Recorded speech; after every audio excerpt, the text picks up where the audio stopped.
Bonjour, bienvenue, j'espère que vous allez bien, j'espère que tout se passe bien pour vous. Merci d'être présent pour cet épisode 20 de la saison 2 du Podcast, aujourd'hui dédié à l'éditorial de Daiseku Ikeda, paru dans le Daibyakurenge, mensuel d'études affilié au mouvement bouddhiste Soka au Japon, d'avril 2019 et paru en France dans Cap sur la paix numéro 1144. En voici le titre. Ne jamais reculer, tel est le cœur du mouvement Soka. Luttons de toutes nos forces avec courage et avec joie.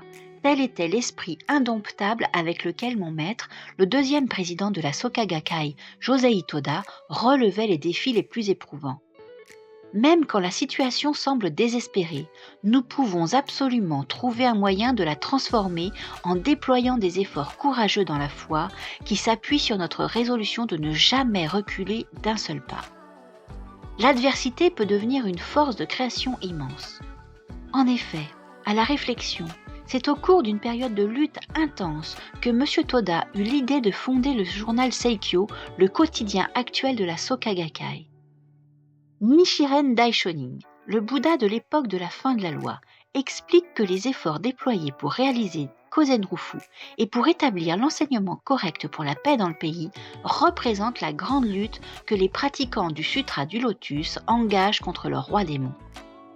Il écrit « Le roi démon du sixième ciel, au large de l'océan des souffrances, des naissances et des morts, livre la guerre aux pratiquants du Sutra du Lotus pour l'empêcher de s'emparer de cette terre impure, le monde Saha où résident à la fois les personnes ordinaires et les sages, et pour la lui arracher. » Plus loin, Nichiren déclare que depuis toutes les années où il mène son combat pour défendre les êtres humains contre les forces du roi démon et les libérer des cycles du malheur et de la souffrance, il n'a pas une seule fois pensé à battre en retraite.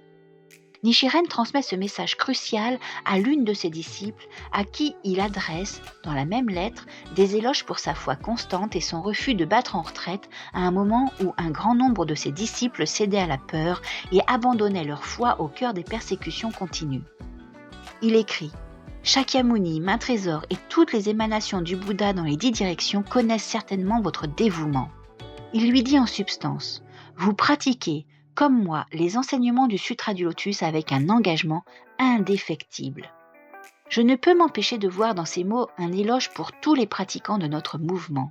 Les pratiquants de la Soka Gakkai forment un réseau de bodhisattvas sortis de la terre qui ont hérité et qui poursuivent la grande lutte partagée de maîtres et de disciples engagés par Nichiren pour réaliser la paix et apporter le bonheur à chacun et pour transformer le destin de l'humanité. Nous n'abaisserons jamais la bannière de l'idéal de Nichiren de réaliser l'établissement de l'enseignement correct pour la paix dans le pays, quels que soient les obstacles ou les revers auxquels nous sommes confrontés.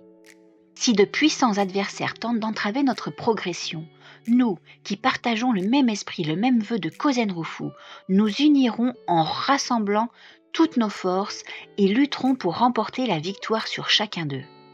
En participant activement au grand mouvement de Kozen-Rufu, chacun de nous peut jouer le rôle qui lui est propre sur la scène de la révolution humaine et écrire une nouvelle page de la transformation positive de son environnement. Dans le recueil des enseignements oraux, Nichiren déclare « Les bienfaits et la sagesse contenus dans les états objectifs et subjectifs sont incommensurables. Nam-myo Renge-kyo procure ces deux aspects que sont les bienfaits et la sagesse. Faisons briller la lumière de la bonne fortune et de la sagesse de la loi merveilleuse dans la vie des personnes qui nous entourent et dans la société et établissons un monde où chacun peut mener une vie heureuse et en sécurité.